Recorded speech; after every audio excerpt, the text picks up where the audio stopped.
ভূমিকম্প হয় তিনটা কারণে। এক, মানুষ যখন নেশাদার দ্রব্য পান করবে তখন। দুই, মেয়েরা যখন নাচবে তখন। তিন, যখন বাদ্যযন্ত্র প্রকাশ পাবে তখন। নেন এবার, ভূমিকম্প হবে, সন্ধ্যায় ছিল মানুষ, সকালে হবে শোর বানর। কেন? মানুষ যখন নেশাদার দ্রব্য পান করবে তখন।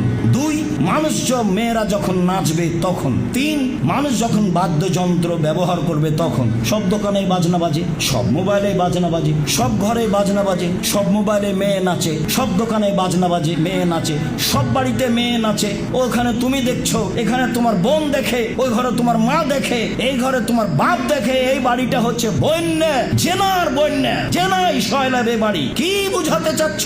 ভূমিকম্প কঠিন থেকে কঠিন হয়ে যাওয়ার কথা। মোহাম্মদ সাল্লাল্লাহু আলাইহি সাল্লামের দুয়ার কিছু প্রতিক্রিয়া আছে, তাই একবারে মানুষ ধ্বংস হচ্ছে না, ধ্বংস হওয়াই স্বাভাবিক। আমি বলিনি, মোহাম্মদ সাল্লাল্লাহু আলাইহি সাল্লাম বলেছেন, পৃথিবীর মানুষ শুনে রেখো, তিনটা পাপের কারণে মানুষ ভূমিকম্প হবে, তিনটা পাপের কারণে মানুষের উপরে গজব নাজিল হবে, তিনটা পাপের কারণে মানুষ সন্ধ্যায় থাকবে মানুষ, সকালে হবে শোর বানর। এই তিনটা পাপ, যে তিনটা পাপ উল্লেখ করলাম, সাবধান।